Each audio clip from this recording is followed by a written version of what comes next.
again for the opportunity of coming to your word, Lord.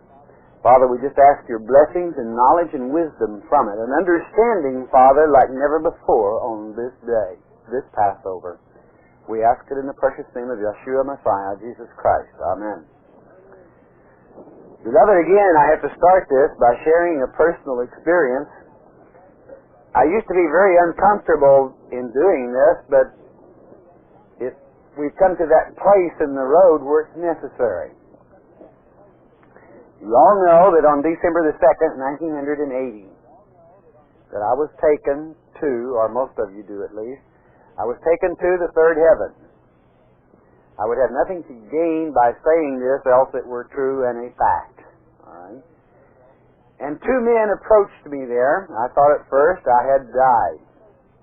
But a man came and he placed his hand on my shoulder, and he said, "You are not dead, but it is time for a change of bodies.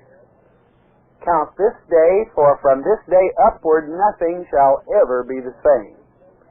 Beloved, that prophecy or word has been true to the letter.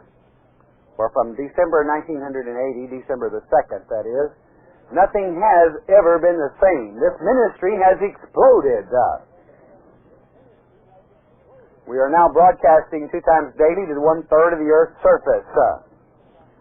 Which at that moment, if you were to have told me that were going to take place, I would have said, they're going to be boxing you up and sending you down to Little Rock if you talk like that. I mean, it's not possible. You see what's here. Of course, you probably appreciate all the expensive sets and everything else we have here. Very elaborate. But, I always trust that what we have elaborate is the Word, not what's around us. As long as it's a place that we can teach His Word in dignity. All right?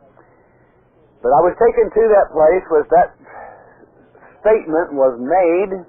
Other things happened which it's not necessary to go into to teach this sermon today. But I returned from that place after being told many things. Most of them were left there. Yes, I know that sounds familiar. I know it sounds like Paul's case. Well, it wasn't Paul's case, it was my case. And I'm not comparing myself to Paul by any means. But that is still a true statement. A true fact. It happened. At the moment I did not understand completely, or hardly at all, as far as that's concerned, why that took place. But I do now. And you're going to before this lecture is over with.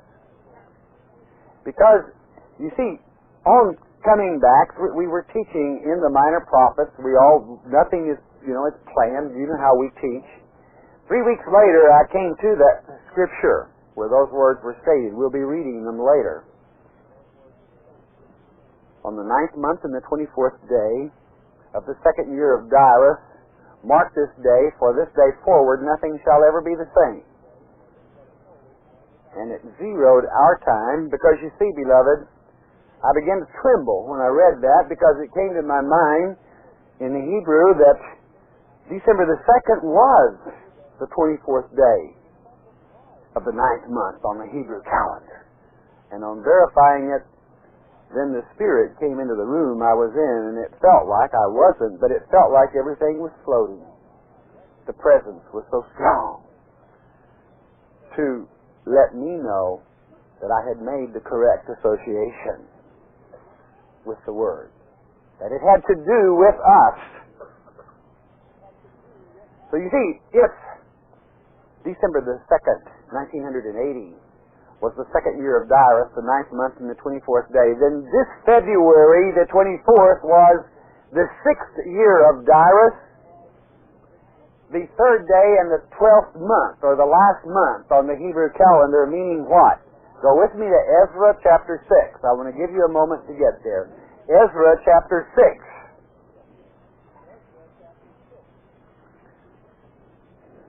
You will remember the setting so that it's fixed in your mind. Zerubbabel has rebuilt the temple, or has been in the process of building the temple. Ezra, whom is given credit for this book, was not yet present in Jerusalem and would not be until the following year. It was Zerubbabel that built the temple. We'll pick it up in verse 15 of that 6th chapter of Ezra, and we will begin to read. Verse 15 of chapter 6, Ezra. And this house was finished on the 3rd day of the month Adar. That was the February the 24th this year, which was in the 6th year of the reign of Darius the king. From the time I was taken to that place in 6th and the 7th year, that came to pass. Beloved, let's continue. One more verse. And the children of Israel, the priests and the Levites and the rest of the children of the captivity, kept the dedication of this house with joy. In other words, the temple of Almighty God, was finished on that day. And the children of Israel kept those things. What was that temple? I had most of you looking ahead to that day by newsletter and otherwise. I'm just curious, how many of you in this room knew that day would be coming through the study? Okay. I'm talking about February the 24th would be the finishing of the temple, okay? All of you that received the newsletter should have had that. Okay. On that day is the day we got the emergency call for me to go to Florida and do a live television show with Cassis or to help the network. And it was on that day also that we got our commission to place the uplink in the back of this building and become NCN of Northwest Arkansas. We are licensed as National Christian Network Arkansas. That's what the dish will be signifying. Do you realize that we have become a part of one of the 4 national, that is to say, Christian networks? And for it to happen on that day, many would say, oh, that's an accident. Well, accidents like that don't happen, beloved. That's like you read in the books, novels, fairy tales, things that are written. In our case, it happened. It is a reality. But there's a reason for it. Let's read on and see what tomorrow brings, for this is where you are, beloved. 17.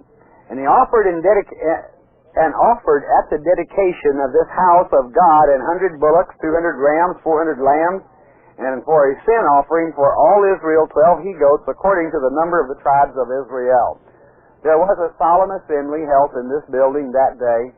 And of course, what God is interested in now, He says, I don't want your animals, I want your love, and I assure you the love poured forth from this temple that day. Verse 18. And they set the priests in their divisions and the Levites in their courses for the service of God. What did they, now tell me again, what did they set these priests and Levites for? For the service of God. Beloved, it's come time for you to serve Almighty God, which is at Jerusalem. We're not there yet, but that's our home. And we shall take it over, not ourselves, but Jesus Christ for us, when the temple is set back on its base. As it is written in the book of Moses. We're not going into the law of that, it's insignificant. Now, to the English writer, you lose it all right there. For you see, that is Chaldee, or Syriac, or Aramaic, whichever you want to call it, what we have just read. The next verse is in pure Hebrew. Do you all remember the book of Daniel? Do you remember in the book of Daniel, chapters 2, verse 3 through chapter 7 are all Aramaic, or Chaldee, or the language of Babylon? And when they came out of Babylon, the language again transfers to pure Hebrew, as it does in this case, in the manuscripts. The next verse I read will be is in the manuscript pure Hebrew, meaning release from captivity. My dear friends, you are going to be released. It's going to happen. And we pick it up in the Hebrew, verse 19. Your companion Bibles will verify what I just stated. Okay? Verse 19. And the children of the captivity kept the Passover upon the 14th day of the first month. My dear friends, do you know what day that is? That's today. That is this day. Not some other Passover, not some other place. That is this day. For this is the first Passover past. That completion of the temple, that was 40 days ago. A generation of days. And in prophetic sense, counting 1 year from 48, the captivity up till through in 86, 87, and 40, completing the generation. It would appear that anywhere from 86 on could be, I say again, not is, but could be, the end. No man knows the hour of the day. But we have come into that Hebrew language now, the tongue of the angels, the tongue of our Father, and we are free. Now what's going to happen to you after this day? I have brought you, according to God's plan, given to me in the third heaven, and I have zeroed you in God's Word as to where you are this moment. Now let us learn from God's Word what shall happen tomorrow. For the priest and the Levites were purified together, all of them were pure, and they killed the Passover for all the children of the captivity, and for their brethren, the priests, and for themselves. Do you understand now why that Passover we took of this morning was a special Passover, dear one? A very special Passover. It was in the Hebrew tongue. The first pure Passover that we have had in many, many years. For there were none present other than Israel or the kings and queens of the nations who have the right from Almighty God to participate therein. Not for their sakes alone, but for the sakes of their people. The same applies to Israel, not for their sakes, but for the sakes of their people. And the children of Israel, which were come again out of captivity. I want you to note now, did it say gone into captivity or still in captivity? My dear friend, read it like it is. Have come again out of captivity this day. You are free if you claim it. And all such as have separated themselves unto them from the filthiness of the heathen of the land. This means idol worship. It didn't say you were to separate yourself from any people. It said their ways. Now I'm going to tell you something. I don't know what part you take in other ministries. But if you are participating in a ministry that is teaching a rapture theory, then you're pushing Satan's part. I'm saying if you are financially supporting a church that teaches rapture, you're helping Satan. God says you are pure now, separate yourselves. Come out. Now, I want to clarify that, beloved. There's nothing wrong with you walking into a church to do missionary work. I don't care if it's Satan's own temple. Bring them out. I said, don't help it. Be careful where you tithe. For as it is written in the epistles of John, the third epistle, if you so much as wish them Godspeed, you become a partaker of their evil deeds. That is to say, those that do not accept Jesus Christ. If they have taken Antichrist through rapture, they are not partaking of Christ. Be careful, friend. It is time for the purification, not to make you something that is uppity, muckety, duckety. All right? You understand that terminology? But to humble you before God, that He has chosen you of all the people to hear and to understand. Why did He take me to that place? I don't know. Hey, I'm probably as big a sinner, or maybe more than any of you in this room, but I love Him. I trust Him. I work for Him, and I will continue to work for Him. It doesn't make me anything special. And I'm humbled because of it. To seek the Lord God of Israel, they did eat. You ate that meal today, beloved.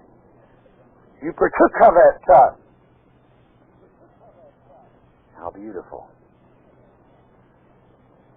Do you know why I'm not too concerned about the dish and that budget?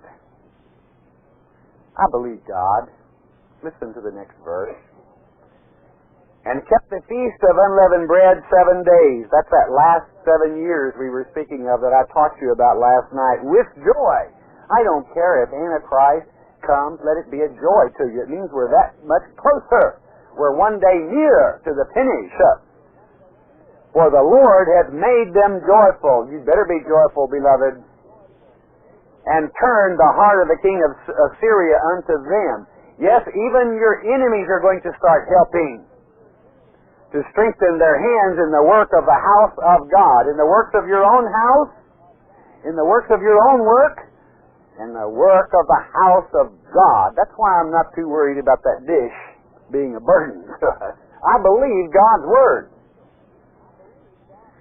You know, the God of Israel. You know, beloved, I have no right to ask you to believe every word I say. But it's true, nevertheless.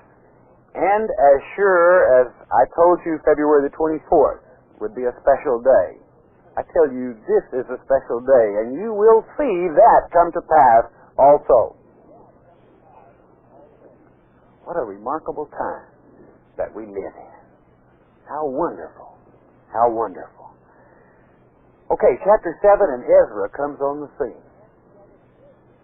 Comes on the scene. It states here that King Artaxerxes, king of Persia, you might think, well, boy, what happened to Darius? And we lost the whole boat right there. No, in the Hebrew, this is, remember it changed to Hebrew, all right? This simply is a title, the maintainer, the great king, which was Darius, all right? So Ezra comes on the scene.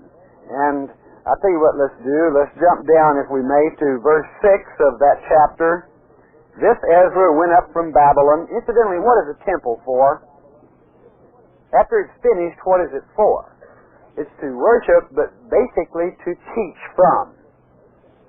To teach from. Ezra went up from Babylon, and he was a ready scribe in the law of Moses. That means he knew his Bible, he knew the Word, which the Lord God of Israel had given, and the king granted him all his requests, according to the hand of the Lord his God upon him. So I want you to see, prophetically speaking, concerning the house of God, it's not going to be too tough of sledding. God is able. The proof in the pudding, what's the prophecy? Not my prophecy, God's. It's written. Watch it come to pass, for it shall. And do you know something? I've read the back of the book too. We got the victory. We have the victory. And there went up some of the children of Israel and of the priests, of the Levites, the singers, the porters, the Nethinim, etc. Okay, I'm going to let that be for a moment. Simply, they went there to teach the people. The language switches back to Babylonian in verse 13, or Aramaic, more correctly stated. Their whole purpose was to go there and to teach now that that temple was completed.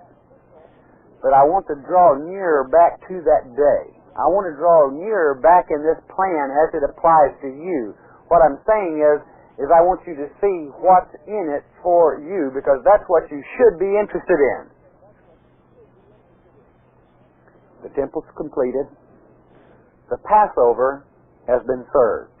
We stand at that point. It was served 3.5 hours ago. You see. And we move forward. The teaching begins. And that's why God has given us the dish. What a tool to teach with. What a trumpet to sound us. And it shall be utilized not for the glory of man, but for the glory of God's Word and to teach His Word. Do you think I'm going to teach what I'm telling you now on the trumpet, or that you are? Of course not. No one could understand, and I'm sure there are ears in this room right now that say, what have I got myself involved in? You should say. But yet it's true. If you're patient enough and love the Lord, just stick around a little while. You ain't seen nothing yet. All right? Because it's not man that does it, it's Almighty God, and He is in control. Yes, even the Assyrian Satan is so angry at us that he's going to slip up, he'll end up helping us instead of hurting us.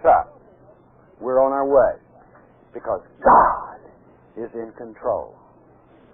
Even the Kenite in trying to trap us, because God gave me the research in the Hebrew on the Kenite 20 years ago, we are spotless in our teaching that has gone out of this chapel for 20 years as far as identifying anything that would offend anyone, because it is God's truth. And if you teach God's truth, it can offend no human being, because even the Kenite and the hymn are their own self and accept the truth. And do you know something? It pleases me very much because I have had it happen. I consider it a challenge. If you ever want a challenge, then that conversion, sometimes spotters are sent. And do you know something? My first moves are to convert that spotter, to beat Satan at his own game. I don't say, hey, I know why you're here. I say, welcome. But I keep him away from the files, of course. You know? I say, what are you doing? You know, some people think automatically if you're from Arkansas that you're a little green, see? And you can gain a lot by playing on that, you know.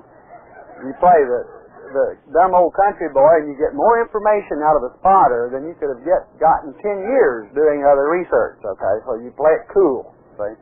And, but anyway, this is for everyone, is what I'm saying, beloved. God is so good. He is so good. Turn with me to Haggai in the Minor Prophets. Third from the end of the Old Testament.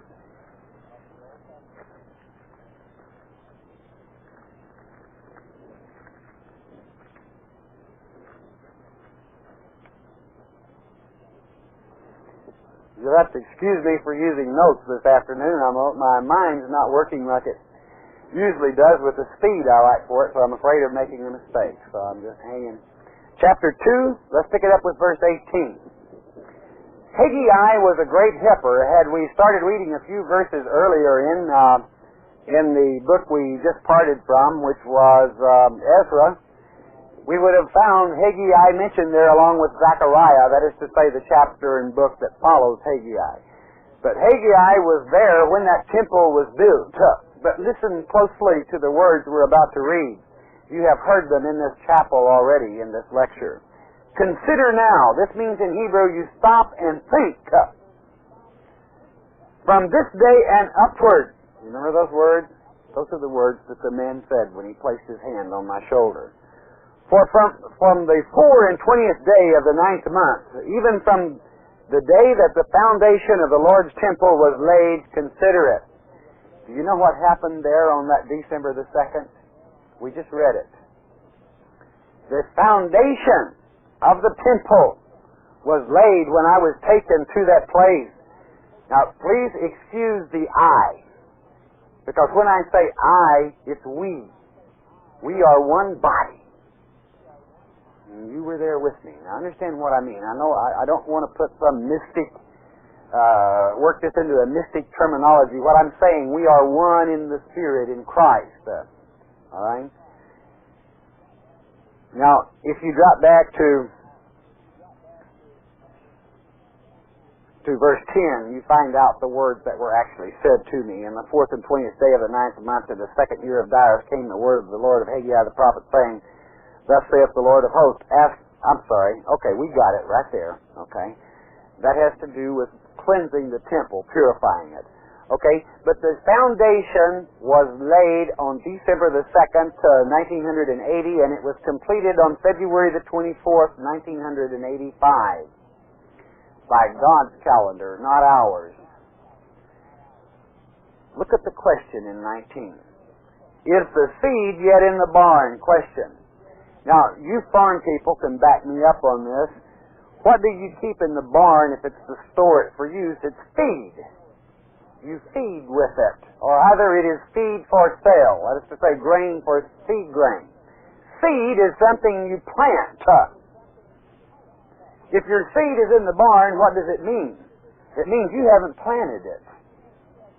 And God tells you to plant seed. Don't leave it laying there. Don't hide it under a bushel.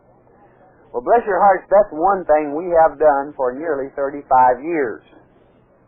Is to sow seeds everywhere we can, and you jumping in there wherever you happen to join, and you've planted seeds also.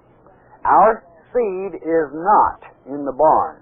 That's one thing we can take great pride in. We've never been afraid to step out there. So naturally, the question on our part when I was taken to that place was no. It's not in the barn, it's invested. Yea, as yet the vine and the fig tree and the pomegranate and the olive tree hath not brought forth.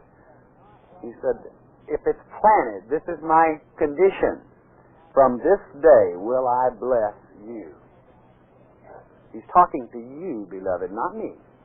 From this day will I bless you. Think about our house and its work since that time. There is no human being can deny that God has not had a divine intervention, and we have moved far ahead of schedule in relationship to how other ministries move. God has blessed this ministry. Do you know why? It's His ministry. The seed was not in the barn, and do you know something else? It's still not. We keep a cover crop going even where we think a seed might fit. You all do. You know it. You can't help yourself. You can't keep your mouth shut. Right? You know you do. As a matter of fact, you're out planting seeds and get yourself in trouble a lot of times. All right? Because you are planting them. So God blesses you. Oh, beloved, let me tell you something. From this day forward, your cup shall run over, for things shall be different. The blessings are going to begin to flow. Not my word. The Word of Almighty God. If you think that your ministry, and you are a part of this ministry and we are one, please understand, do not think Arnold Murray is trying to make a name for himself. I'm not. I'm a country boy. I'm a loner. I like it that way, but it's just that he took me there instead of one of you. It wouldn't have made any difference.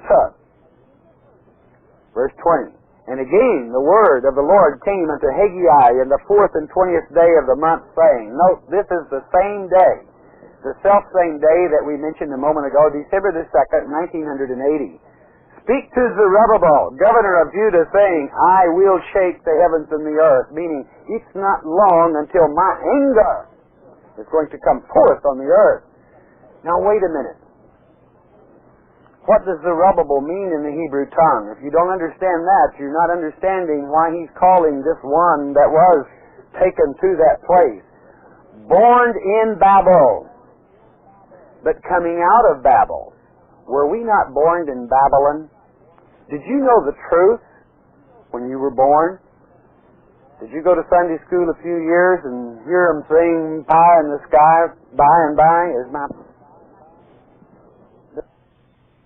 God picked a certain time. You had a destiny, and it was no accident when you came into the knowledge. You either happened to be turning by to you or something. It was destined. God is in control. You are one of those Zerubbabel. That is who we are. Anytime Zerubbabel is mentioned in the Word of God, it's your ministry. Mark it down, make a note, say, we'll check this man out. I'm not asking you to believe it. I'm just telling you, watch it come to pass. Because it's going to. Verse 22. And I will overthrow the throne of kingdoms. Praise God. And I will destroy the strength of the kingdoms of the heathen. That's all the nations of this world, beloved. If it isn't of Christ, and there is no nation of Christ, it's a heathen kingdom. And I will overthrow the chariots and those that ride in them. You see why you don't have to worry too much about winning any wars? And the horses and their riders shall come down, every one by the sword of his brother. You don't have to do it. They'll do it to themselves, is what he's saying. Now listen closely. You are Zerubbabel. In that day, saith the Lord of hosts, I will take thee, O Zerubbabel, my servant,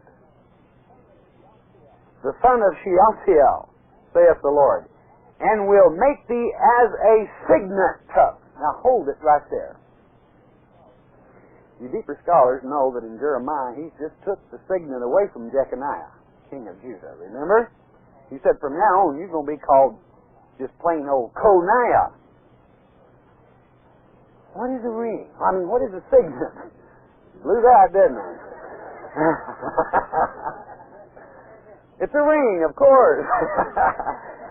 But what kind of ring is it? Why is it called a signet? A king wears it, you all know. It's a seal. What are we in the business of?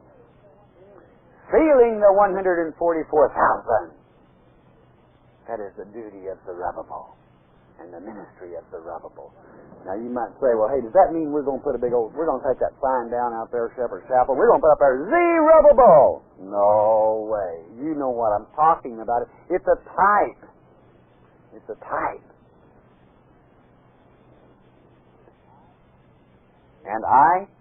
And will make thee a signet. Did he say maybe? Nope. Will make thee a signet, for I have chosen thee, saith the Lord of hosts.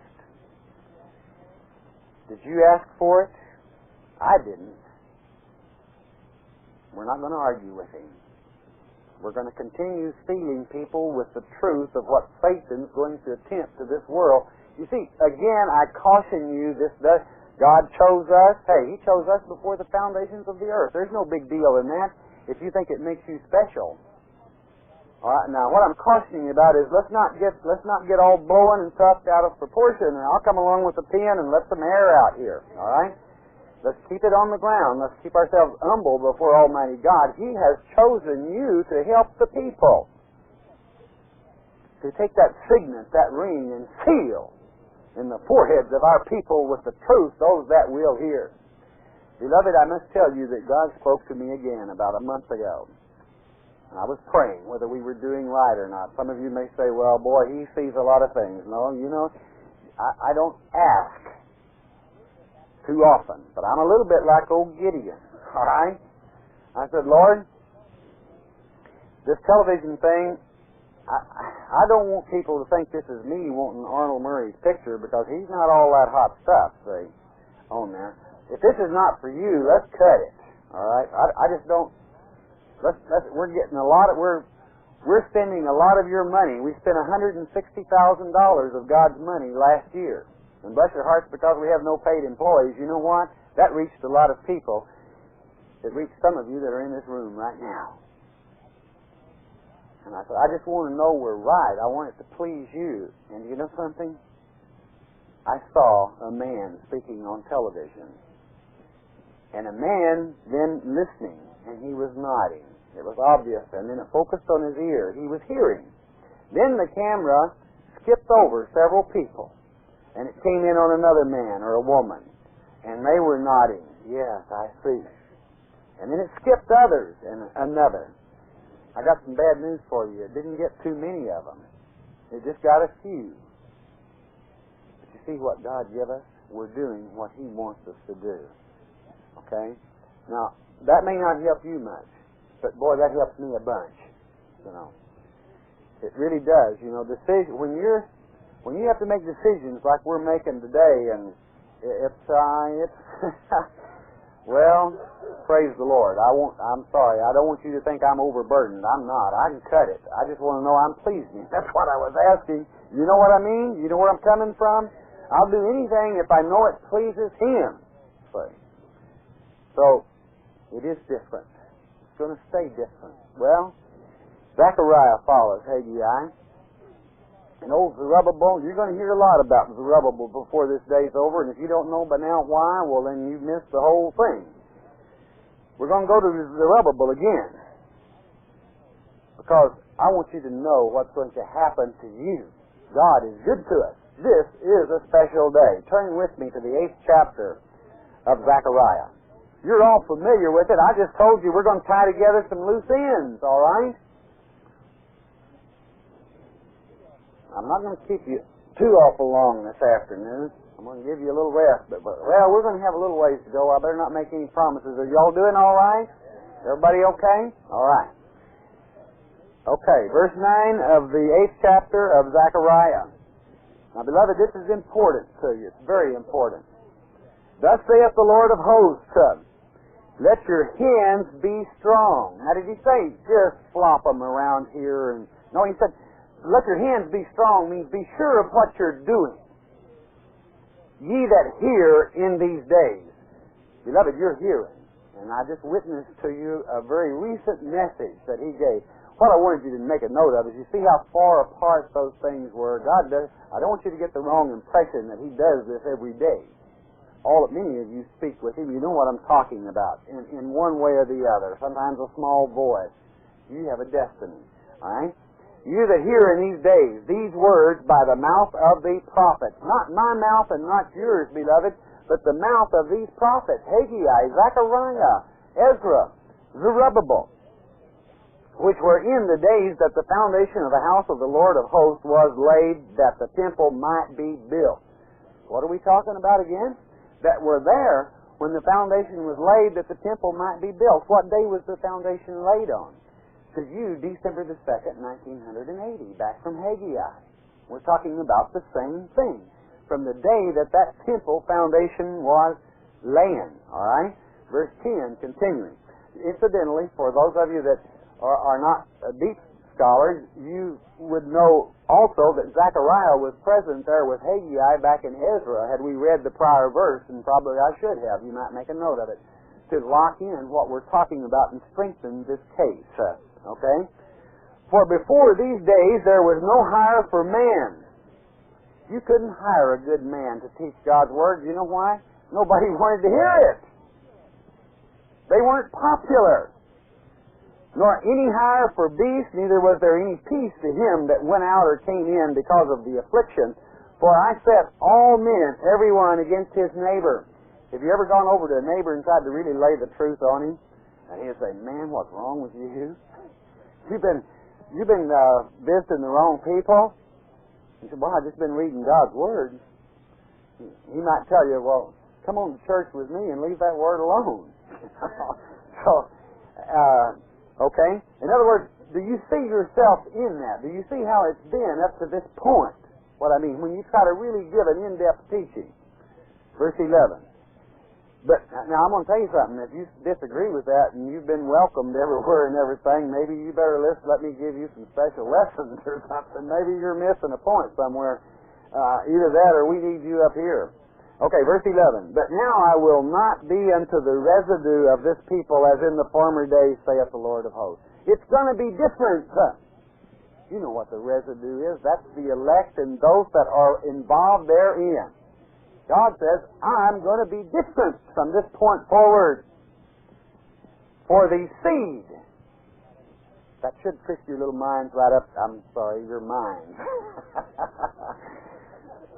Y'all don't have little minds. If that's one thing you're not guilty of, I apologize. All right. I'm the one with the little mind. All right. We're going to plant this seed and let it grow in yours. For the seed shall be prosperous. The vine shall give her fruit. You remember when we were talking about that vine back in Haggai a while ago? Our seed was not in the barn. It was planted, and it is prosperous. And when you look around you, you see the results thereof. Am I saying me? No, God's seed. God's truth. And the ground shall give her increase, and the heavens shall give their dew. I'm going to tell you something. All you farmers are going to make a good crop this year. And I will cause the remnant of this people to possess all these things. Now, there's just one thing. You've got to claim it. All right? It's yours. Claim it. It's going to be different from this day forward. I'm going to tell you the same thing applies to you people on the job. You're going to get nothing but blessed if you handle it right. It's different from this day forward. 13. And it shall come to pass that as ye were a curse among the heathen. In other words, people just wouldn't really listen to you. And I'm going to tell you, if you really carry God's Word around, which is not a good idea anymore around certain people, because they won't even talk to you. They'll say, well, here goes another one of those freakies. You know? Okay? Okay? So, you know what I mean? You have to use common sense. But what I'm saying, you know that the truth wasn't welcome. O house of Judah and house of Israel. I want you to know he's talking about both houses there.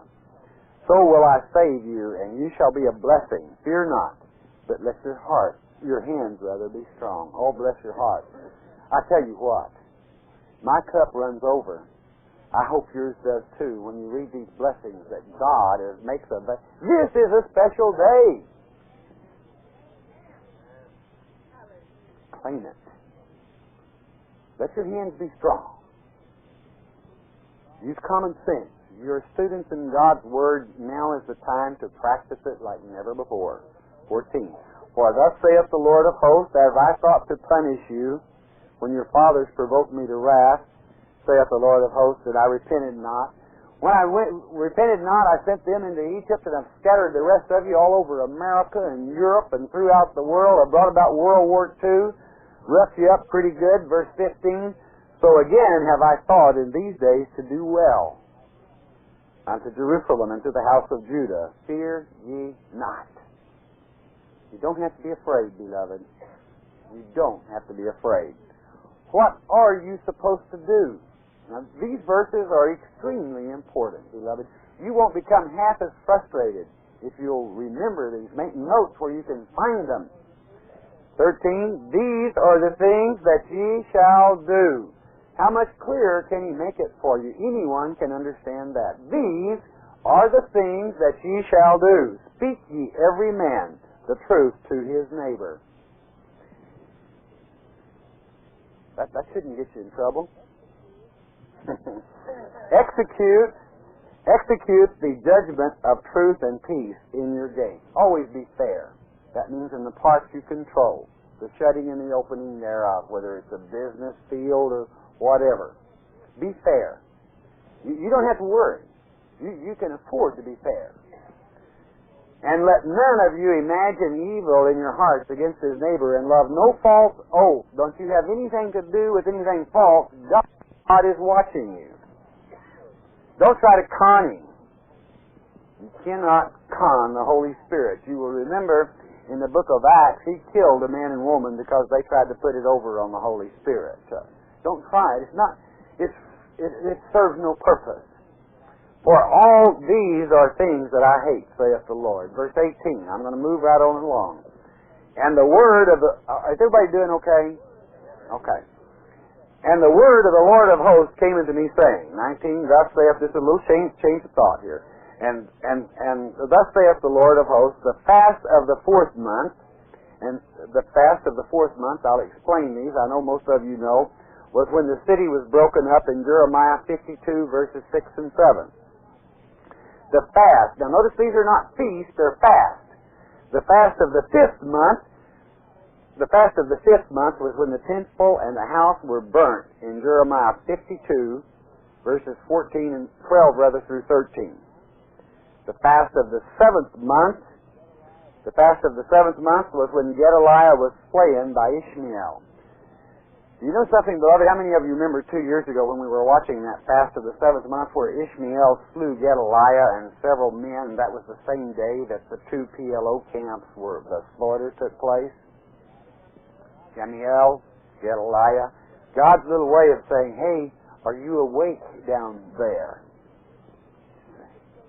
Are you awake down there? On the same day. And the fast of the 7th, the fast of the 10th, and of course the 10th was when the king of Babylon came. That means Antichrist. Shall be to the house of Judah joy. Now wait a minute. How can we say Babylon, the king of Babylon, is coming, is going to bring joy to Judah and Israel, or all those that have ears to hear? You know why it's going to bring joy. It's over. That's our time. That's our day. That's your time for action.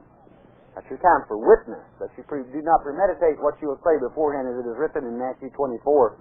But you'll be a champion of your people. You will stand up before Antichrist, the king of Babylon, and Jesus will speak through you. That's what speaking in tongues is. Not something people claim it is today. Joy and gladness and cheerful feast. Not fast. Feast. Praise God. That's time of rejoicing. You know something? Looks like we just cleared the top of the ridge. When you're in Arkansas, that's a blessing. It's downhill for a ways, you know. Okay? Therefore, love the truth and peace. Now, what are you supposed to do? Love the truth and peace. That's important. Don't have anything to do with something negative. Don't let something negative into your home. Hey, that's a waste of, that's kid stuff. The kids wouldn't even, I mean, really. Let's don't blame that off on kids. Keep that negative stuff out. You don't have time for it. You're God's elect. You're God's special. He chose you. You don't have time for that sort of thing. You're supposed to have a smile on your face where when someone looks at you to say, hey, that's a happy person. It just makes me feel good to be around them. See? Now, okay, let's go on. I'm sorry. Got sidetracked there. Verse 20. Thus saith the Lord of hosts. Now this sharpen up for me. I know it's a little bit late, and I'm going to quit here in just a minute. Thus saith the Lord of hosts, it shall yet come to pass. Now, whenever God says that, that's when you want to sharpen up, because He's talking about that end time. That there shall, cut the ear up here, please.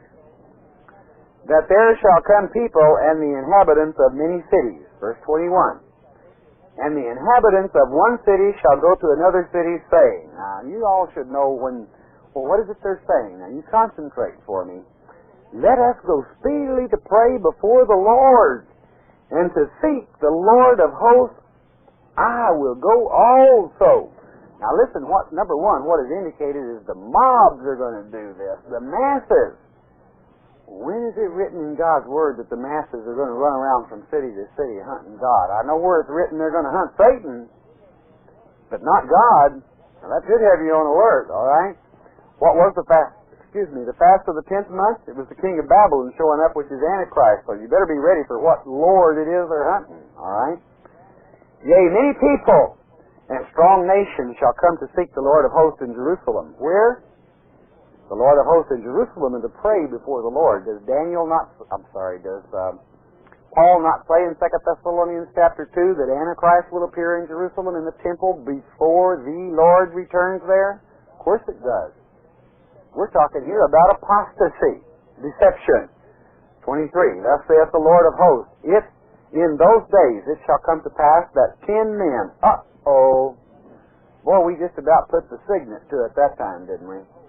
10 men shall take hold out of all languages and nations, even shall take hold of the skirt of him that is a Kenite, the skirt of he that is a Jew, rather, saying, we will go with you, for we have heard that God is with you. Did it say God is with you? No, we have heard. It was a rumor. Beloved, nowhere in God's prophecy to the positive does it say that 10 men shall take hold of anything concerning the end-time prophecy. That's a satanic prophecy. It means Antichrist is coming soon after the temple is completed. It means those feasts of Antichrist it's a feast to you because it's about over. Who are these 10? You know who they are. We could go to Revelation 13, but to save time, I'm going to go to Revelation 17.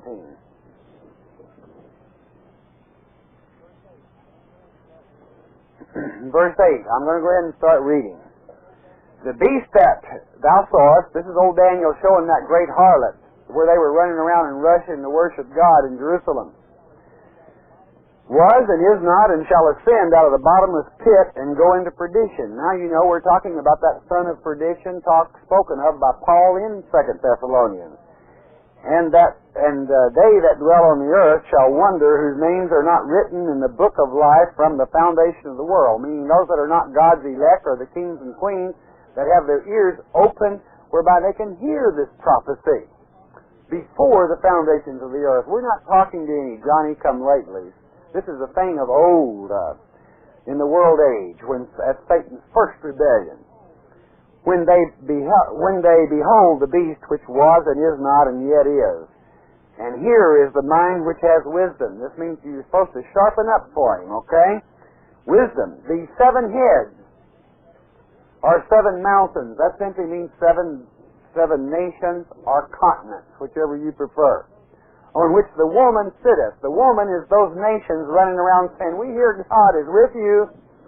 We want to chase over here, and we're a queen. We're not a widow. We're not waiting on Christ. We're a harlot, in other words. 10. And there are 7 kings. This is simply these kingships, or the various kingships that Satan has filled down through the ages. The world that was, as the king of Tyre. The garden is the serpent. The garden is the tree of the knowledge of good and evil. Lucifer, Isaiah 14. The devil, in Daniel. Satan, rather, in Job. All those kings, that roles that Satan played. He's a play actor. Okay, 5 are fallen. That means he's through with those 5 roles, and one is, and the other is not yet come. And when he cometh, he must continue a short space. So we're looking at that final role coming up. And the beast that was and is not, even he is the 8th. That'll be the 8th role, and is of the 7, and goeth into perdition. Here we see again the label. Perdition is a palia in the Greek, which is one of Satan's names, the base of 622 in your Greek dictionary. Verse 12. And the 10 horns. Now these are your 10 men, and that's why we came here. Okay? The 10 horns which thou sawest are 10 kings. These are the same 10 men we were speaking of, beloved, from Zechariah, which have received no kingdom as yet. Well, they've come to find about it, they're not even kings, and they haven't received it yet. But who are they going to be kings with? That's what's important. But receive power as kings 1 hour with the beast. Uh-oh. Wrong kings. Okay. Soon after the temple is built, the one world system shall become de facto, and Antichrist shall appear upon this earth. I'm telling you, that's how close we are. Did it say how many months and years? No, it didn't. That's going to separate some week out from under us. I didn't say what date, and I may not want to stick around that long. Well, poor baby. Maybe God will find something else for you. Believe, beloved, it's on us. What does it take? What does it take? God wants servants, not gamblers. Wait. He wants people that'll gamble a little bit, I guess, in faith, on their faith. He doesn't want somebody that wants to play a pat hand. That's what I intended to say. I had an old poker player look at me like I'd lost my mind there for a minute when I said that. Yes, I had. Okay. These have one mind, and shall give their power and strength unto the beast. Of course, that is Antichrist. Beloved, we're going to stop there. What can I say? God is good to us. You are that type of the rubbable that has the signet, the ring that seals the 144,000. Do you know what happens? Do you know when Christ returns? Do you want me to give you a date? I can. I know when the date is. It's the day, rather. Day. D-A-Y. It's the day we get him sealed. The quicker you get him sealed, the quicker he comes. I have learned that. He's giving us the very best tools to work with. It's according to how quick we can get the job done. So you infantrymen out in the field, you get those, don't leave your seed in the barn with using all good common sense. I'm not telling anybody to go out on a street corner and pass out leaflets. That's wrong. No. All right? Do it with dignity and respect, for you are royalty in our Father's service. I hope that you have enjoyed this. I pray that, I know that we do have tender ears present, and I hope I haven't offended anyone. If I do, I say, may God, through love, have you accept the love that I have for you. And those of you that must be about our Father's work, then let us be about our Father's work. I love you. We got many things going on in this world now. Oh,